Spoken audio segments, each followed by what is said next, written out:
Hello and welcome. This is Jennifer McGuire, and I hope you're having a great day. Today I wanted to share with you how to create faux metal sentiments. In past videos, I've shown how to create faux metal accents or embellishments using layers of embossing powder. Well, today I'm going to show you how to incorporate a sentiment so you can create a great focal point for any card. I'm also going to show how I created that marble or faux marble background. But first, let's do those sentiments. For this, I'd like to start with a piece of scrap chipboard. I actually cut this off the back of a watercolor paper pad. You could recycle this from maybe cereal box, anything, just something that's a little bit thicker but will still go through your die cut machine.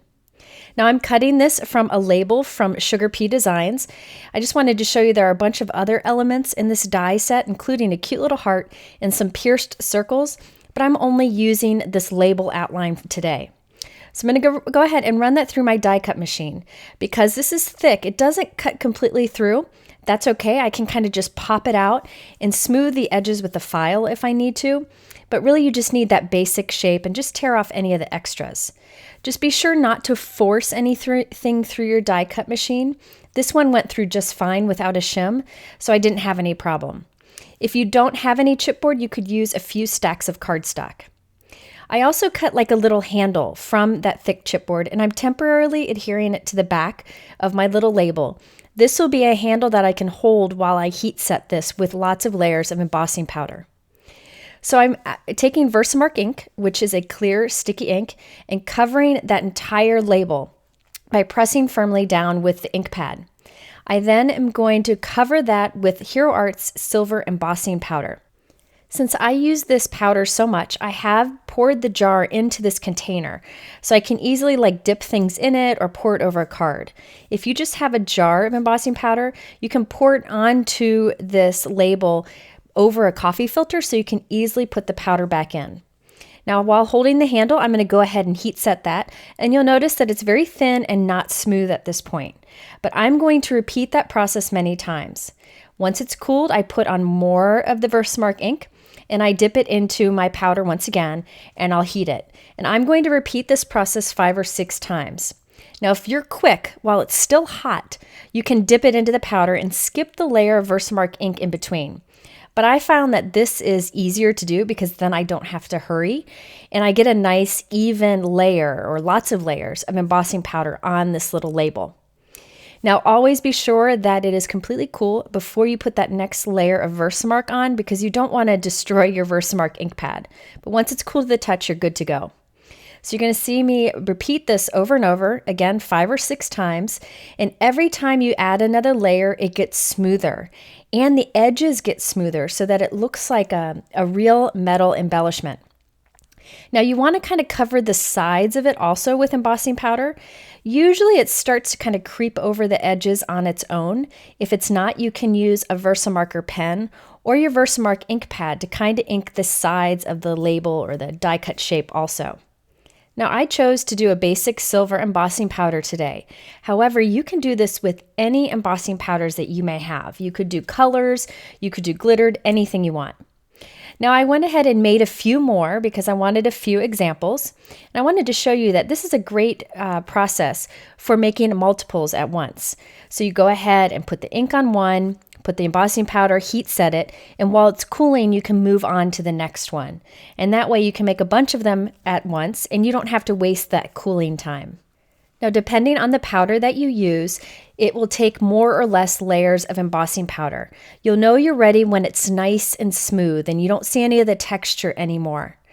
Also, you can put on more, but be careful if you do too much, it will want to kind of drip and become uneven.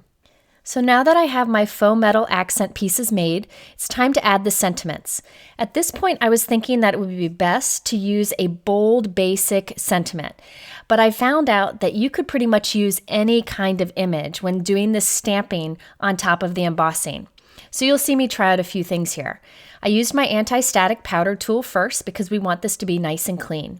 Now I'm just going to stamp the word thanks, that's from this Neat and Tangled stamp set, right onto that faux metal accent with Versamark ink. You'll barely see it, that's okay.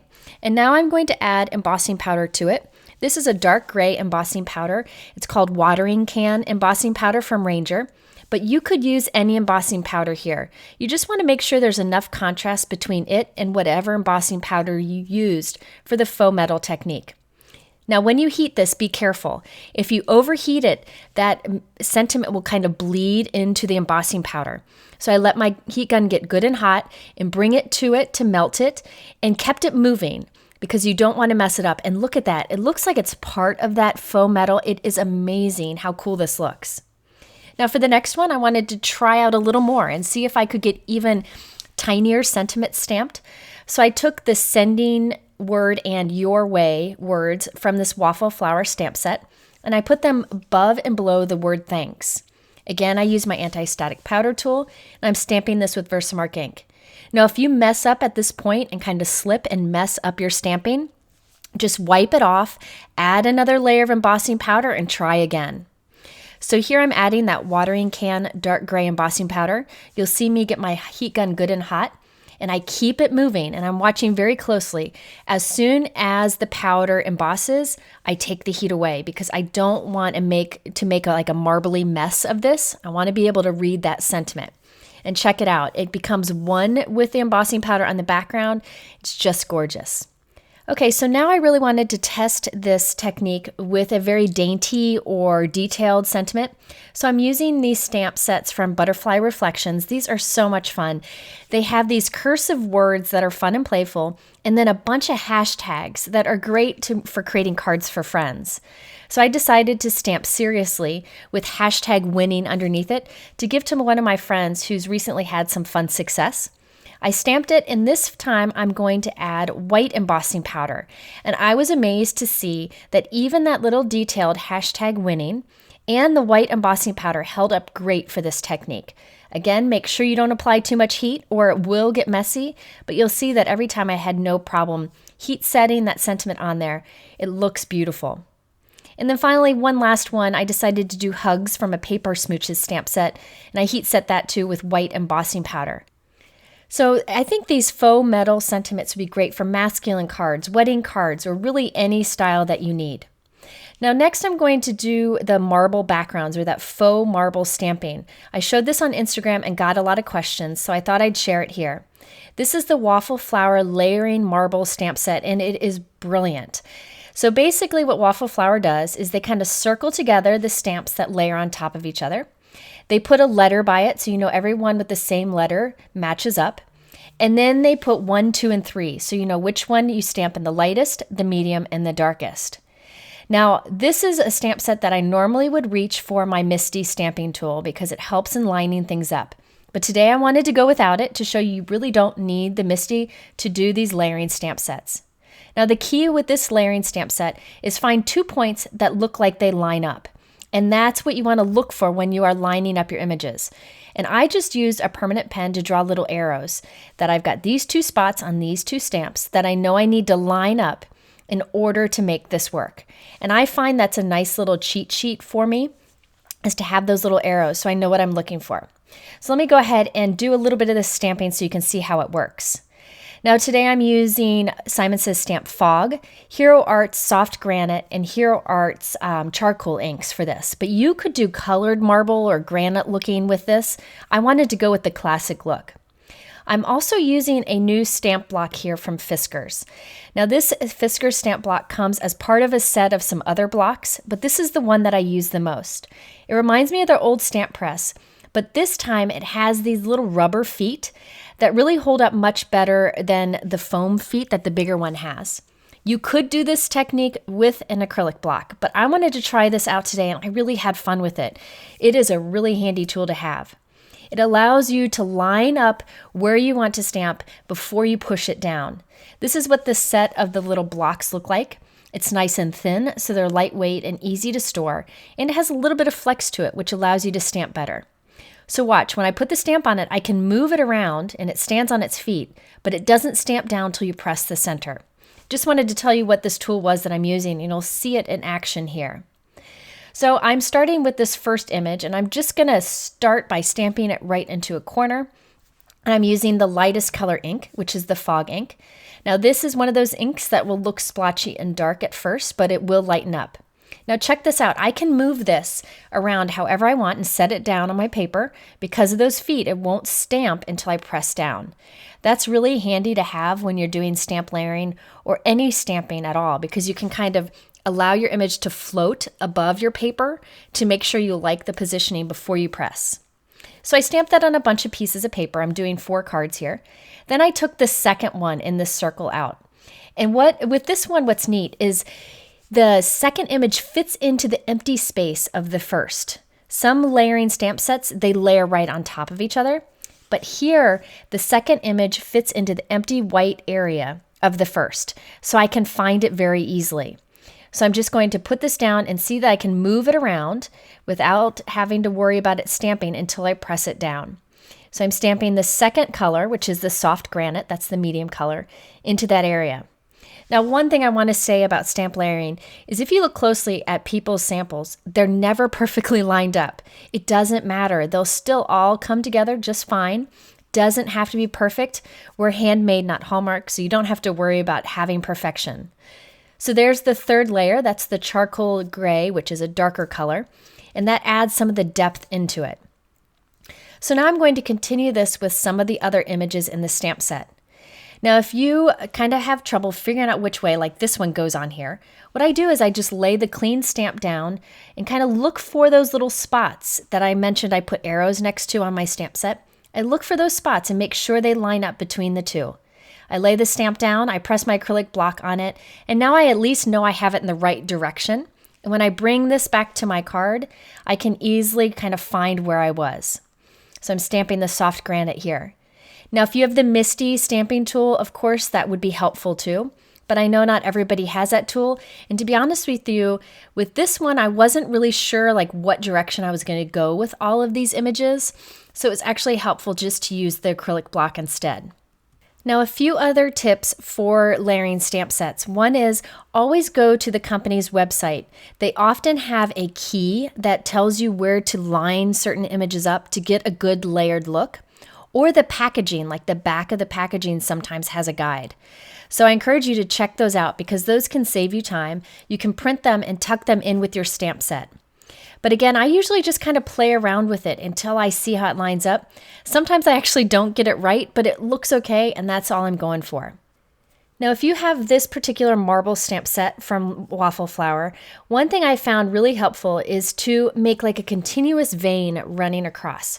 So I'm actually stamping to where the tips touch. See how it's that continuous line? That really kind of lends towards that marble look. Now, after I was done following this along, I decided I wanted some more areas of dark color. So I took some of the tiny little details from the stamp set, and I'm just adding them wherever I want. Don't be afraid to kind of change things up with your layering stamps and adding detail where it really wasn't meant to be. You just want to make it work for you. So I trimmed these down to 4 by 5.5. And now I'm going to trim out about a 1/2 inch section from the top center of the card. The reason I did this is so that I could have this little gap where I allowed the dark gray note card to show through. I just wanted some simple interest to the background because all I plan to put on here is that little faux metal sentiment that we created. After I glued this down, I decided I wanted a thin strip of light gray cardstock to kind of go across that gap there. So I actually am making several cards at once. So here's a trick. Whenever you have those thin strips of cardstock, put them close together on your work surface. So I'm going to line up 3 of them right next to each other. Then I'm going to run my adhesive along that. And what will happen is I'll put adhesive along the back of all of them at one time, and it saves me some adhesive and it saves me some time. So now I'm going to rub off any adhesive that's on the edge with my fingers, and I'll add that to my note card here. And then I can just trim off the edges. So I've put some strong double-sided tape on the back of my faux metal sentiment here. I'm going to add that to the card. And by the way, I forgot to mention, the reason I did this technique on like chipboard is so that it wouldn't bend. If you did this on just one layer of cardstock, it might bend and cause those layers of embossing powder to crack. And you don't want that to happen. I found if you do it on chipboard, it holds up nicely over time. Now I did add a tiny bit of shimmer to this card, not too much. I used my glitter pen to color that gray cardstock strip, and I also drew a little bit of glitter into the marble effect on the background, just a tiny bit, so that when you kind of turn it, it catches the light. And I'll be honest, you can't see it in the video, but there is a little bit of shine there. So let's take a look at the cards that I created here. I did 4 of them today. So we have the basic thanks, then we have the hugs from Paper Smooches, then the ones that have a little more detail, sending thanks your way, and the seriously #winning. I think that seriously #winning is my favorite. I just think it's kind of playful against that kind of classic design. Now for these, I have some silver metallic envelopes from Simon Says Stamp. What I like about their envelopes is they have the adhesive on them, so you don't have to lick them and they stay tight nicely. Now when I finish my card, I go ahead and I put it in a sleeve with the envelope, and I wanted to show you a trick here. After I have this in here, it's ready to store. If I have some washi tape that I like that matches the card nicely, I tear it off and I put it onto the package there. So when I'm ready to mail this, I can write my message, address the envelope, and put the washi tape onto the envelope. And that really has turned out to be a great way to use up all those washi tapes I have. So there you have a way of making some faux metal sentiment embellishments, and also for creating a really fun layered background. As always, the supplies are linked in my YouTube description below, where you can find multiple sources for the products. Also go to my blog, I'll have more photos, more information, and I'll have a giveaway. Thanks for spending time with me today. If you haven't done so, hit that subscribe button, and I hope to see you back soon.